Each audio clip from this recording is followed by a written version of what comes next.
Okay, well, Yonhee, thank you so much for being here. I'm really looking forward to our conversation, especially about mentorship, and you have an incredible story to share. So before I kind of take the stage, I'm going to hand it over to you just so you can share a little bit more about your background and your journey to where you got to today. Great. Well, Lauren, thank you so much for having me on this call. I look forward to the conversation. I think you're very gracious in saying that. It's just a way of saying that I'm a little seasoned and I've been in the industry a long time. Thank you. That Oh, was a very goodness. gracious introduction. But really quick, I've been with JMG Financial Group pretty much my entire career. The firm started in 1984. I joined the firm in 1986. Holy So smokes. almost 4 decades, which I cannot believe. So I was a young, naive kid when I started, and now here I am. Almost 40 years later, and to see the industry evolve the way it has just been so amazing to me, and all the different career opportunities. So I pretty much started as an entry level clerk. I don't even know what my title was at the time. I think I was employee number 13. My goodness. We were part of a broker dealer at the time. And back in the 80s, early 80s, really a financial planner was associated with insurance sales. Hmm. And so I actually got sucked into an insurance sales company. I didn't know it. They called it financial planning. I thought, oh, that sounds pretty interesting. Right, My right. dad was a CPA, and so he kind of guided me in that direction too. But Yeah. then I realized when I showed up for work, it was a class of people, and they said, now we're gonna, study to take this test, and then you're gonna take your licensing test, and then we'll make a list of friends and family, and we'll go visit them and sell them whole life and universal life policies. And I'm like, oh my God, it was awful. So, Oh. but anyways, that was my beginning. And at the time, I really didn't know what to do. I was actually thinking about going back to graduate school, but just by chance, I ran into an old Sunday school teacher of mine who also was Korean, and Oh. and so he had just started at JMG, and we parted ways when I went to college and he went off to grad school and got his law degree and all the CPA and things, and then started on public accounting and then joined this firm. And just by chance, we met at a mutual friend's wedding. I was now a Sunday school teacher. I was playing for the children's choir, and so we just met there. And he said, "What are you doing?" And so I told him, and he said, "Why didn't you come work for me at this firm I just joined?" And I just was so gun shy. I was like, I really don't know what I want to do. So let me let me think about it. And so he did a great thing for me, so impactful for me. He wanted to give me a chance, and so maybe very non-threatening. He Right. said, "Why don't you go to my home and I'm going to leave you some projects. And Mhm. so you can work on these projects and kind of like, like a 6 to 8 hour day." He didn't pay me. I didn't expect it. Right, And right. and so I went there and he goes, "Do that for a couple of weeks and see how you like it." Uh-huh. Okay, what have I got to lose? So I go there. He left me a tape recorder. He left me a book of financial and investment terminology. He said, My "Read this." goodness. He Yes. left me a Wall Street Journal, which I had never read before either. He Just left ended with all me, the good stuff. I, he left me a suitcase computer, which I don't know if Uh-huh. many people on this call will know what that is, but I'm really dating myself. Uh, Screen was maybe 5 inches, big, and it was green, and so that's what he did. He said, "Work on this." So he gave me projects I kind of had to learn on my own. And then I would come back the next day and he had changes for me. He Mhm. recorded the changes and what I did wrong, what I did right. And he said, "Why don't you look at this?" And so I learned that way. And so Mhm. I did that. And so I said, I think, okay, I'll give it a try.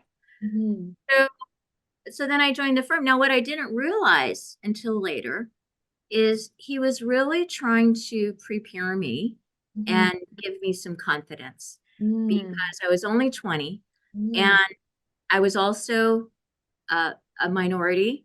Mm. All the women in the office were white. Mhm. Uh, None of them had college degrees. And so here I am, young person, Asian, coming in. And so he didn't want me to be so intimidated. And he didn't tell me this, of course, but that's Mhm. what I realized later. So at least I came in knowing something. And Right. and so that's really my start. And so that has just had a profound impact on the way that I have hired people and how I Yes. help people develop. And it's really kind of preparing them. And I so love doing that. these exercises. So when I started hiring people, I created these assessments at our Mhm. and so this way, people who are interviewing and applying at positions know exactly what they're getting into. They Mm. know what the job is like, and that's why we have such low turnover. So I've had many careers here. I've been very fortunate to have many careers here. And as a financial advisor, I never imagined that I would be a financial advisor. So eventually I got my CFP and was client facing. But really, as a career, what a privilege to be, to witness clients preparing for retirement and Right. then becoming their advisor during their retirement, and then Yes. now towards the end of their lives, seeing how the estate plan is working and working with their families. Um, Mm. Very sad for me when our clients passed away. And actually, one of my longest tenured clients just passed away a few months ago, and she was 95. Oh my And, goodness. and so, but to hear her kids, who are older than me, uh, Yes, yes. say to me, what would my mom and dad have done without you guys and your firm, because our family, how everything works and all of that. That to me is truly what our profession is about. To It's the relationship building, and to just have that privilege to be with them at every stage of their financial life. So I think that's been just as I look back on my career, that is such a rewarding career. And then in terms of my role now as chief operating officer and chief marketing officer, and throughout my career, I've hired personally over 75% of our existing employee count. So I was employee number 13. Now we have close to 100 Holy employees, and it will smokes. be over 100. But the tenure at our firm is very long. And that's just because we spend so much time on developing our people. And Yes. I think a lot of that has to do with, you know, um, being transparent with them and setting up expectations and guidelines and all those things. And all those things is what I learned from those that mentored me in my career here. I've been very fortunate. Oh, I love that. I just to go back to that story that you had earlier. I think that one of the things is sometimes people think like, company culture and it's like the food that's brought into the office or it's the benefit check. And that's part of it, right? A lot of you see on those best places to work, that's part of it. But a lot of it is also the being generous in your time. And I love how that story was connecting with like helping to uplift, educate, be generous with the time to be able to help kind of bring you into the fold of things.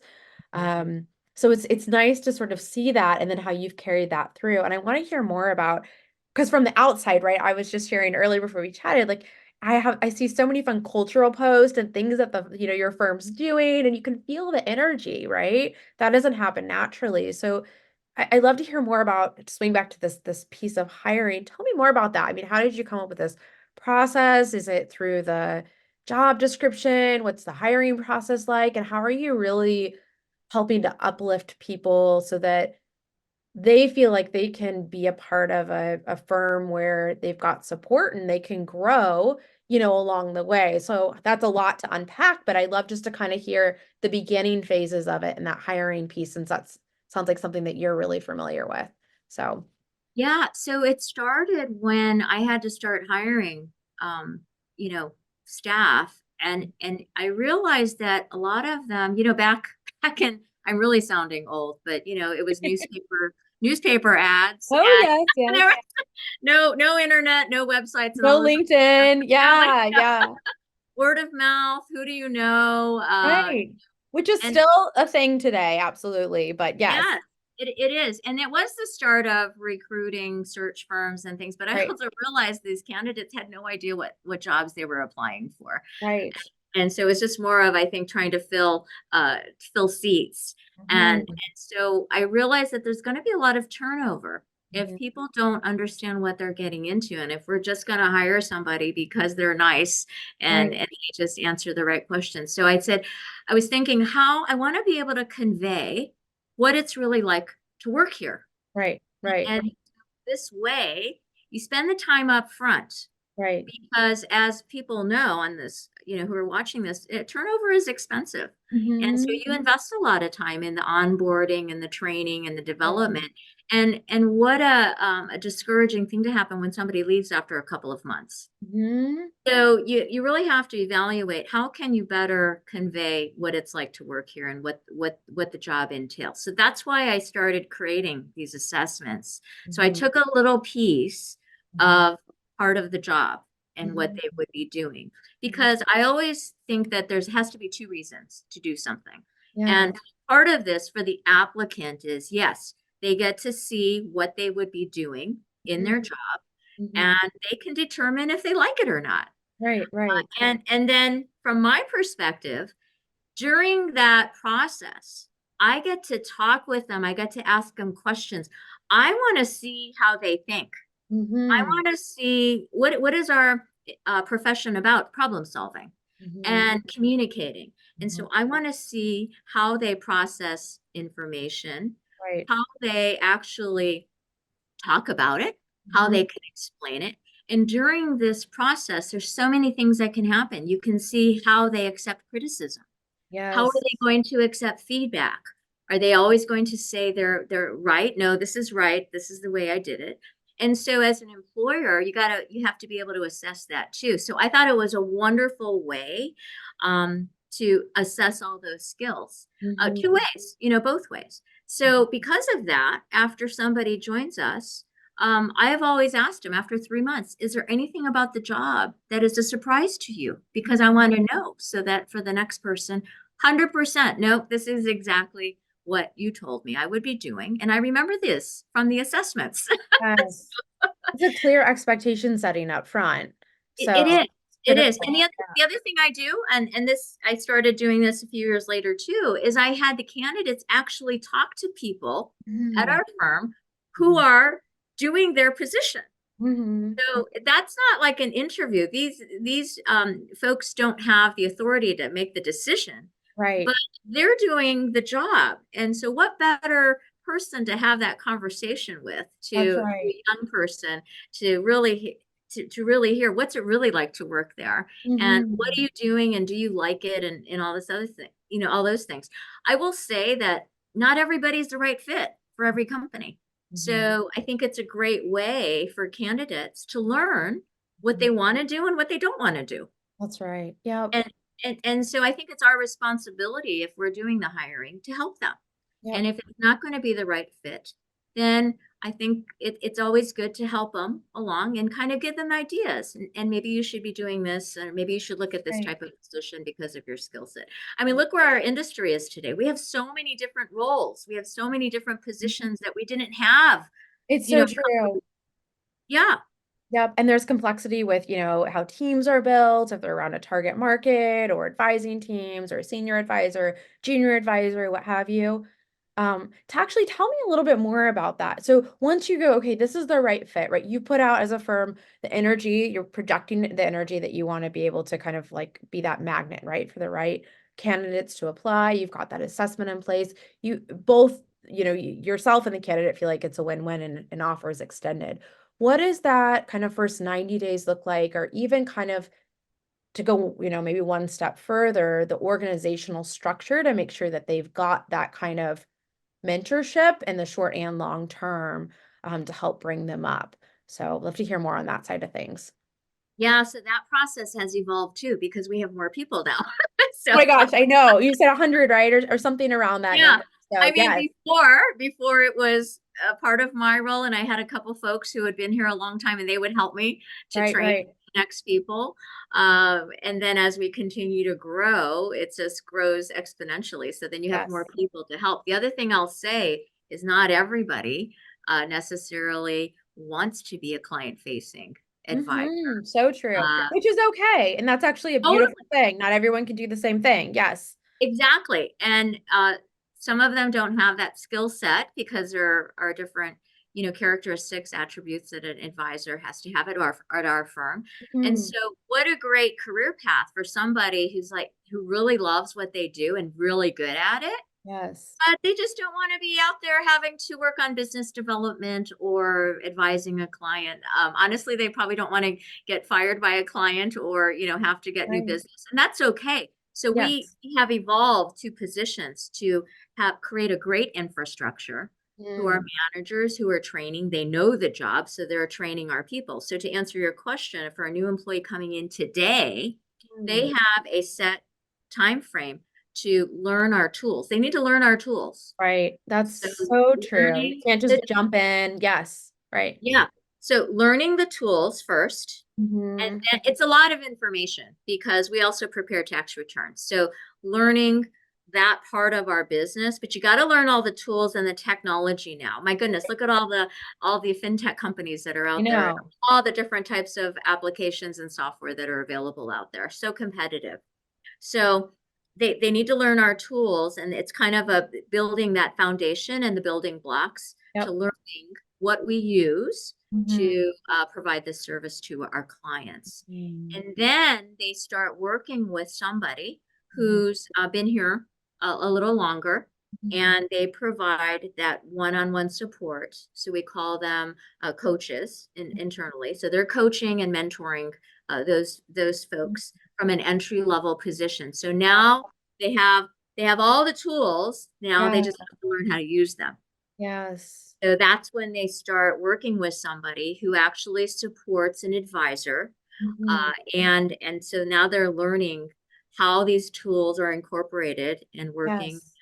creating these materials for meetings with clients. Makes And so sense. that's the process. Every client at our firm is a case study. They're all, Mhm. you're inputting into the same program, but every Right. client is a different situation, and that's how Yes. you learn. So Yes. it's learning and applying, Yes. learning and applying. Right. And so I think that's one of our core values is being a lifelong learner here. I mean, I'm still learning too. A tax law changes occur, estate plan changes occur, and so you have to keep up. And so you have to have that mentality and that approach that we're always learning and sharing with one another. So that's kind of how we do the onboard. And we're very clear about that up front, that this is the development, this is the process, and this is the progression um, Mhm. of what is expected and what Mhm. you'll be working on. Uh, Mhm. so, so I think that's probably one of the reasons we've been so successful with our retention of our talent. Mhm. I mean, we have, so many advisors today, and a lot of them, over 75% of them started at an entry level position. Yes, and that was what I was going to ask because you had kind of, you mentioned earlier, right, that folks are with you for some time. And so it sounds like it's that model of sort of like grow from within. And then they can really learn and you can sort of bring them up, with your tools, culture, systems, and really help them, provide that career pathway for them. So, I know there's a number of CPA firms that have similar models. We've started to apply that model to various things here as well. So, super it's interesting to hear that and kind of how it's evolved over time too. I want to be mindful of time, but I think we could actually have multiple series on this conversation, but I did want to just hear a little bit more about the JMG culture.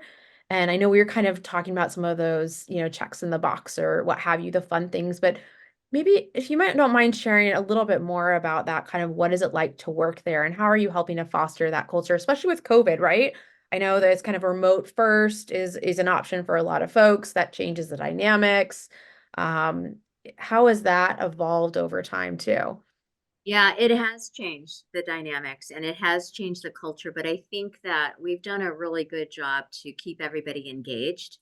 And I think a lot of that really comes from leadership in terms of being an example, also outlining the expectations Hmm. and ramifications of what happens if you're Hmm. not here.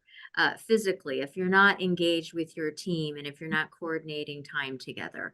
I Mhm. think that as a business, I've learned that really there's three components that as a leader, you cannot ignore. Mhm. One, for us, it's serving our clients and making Mhm. sure that we are providing just, the top level of service, and outlining what that service is. Yes. Every company has a different service model too. And Mhm. so, but everybody provides a service to our clients. So you have to focus Yes. on that. The second part is your business strategy. What, Mhm. what is your strategy as a business? Mhm.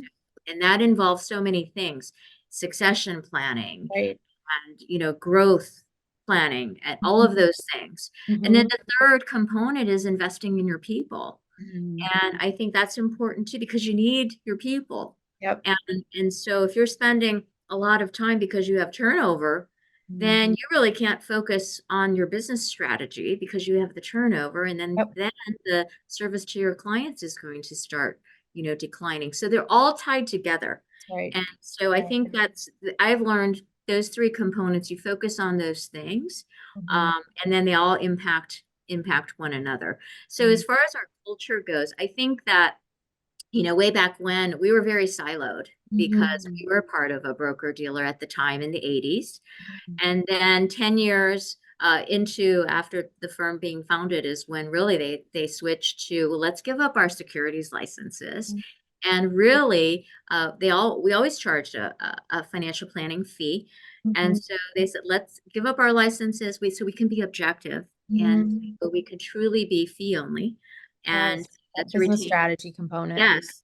And Mhm. and then that fee only, we're incorporating the tax return preparation because we do a lot of tax planning, very integral part of the planning overall. Uh, Right.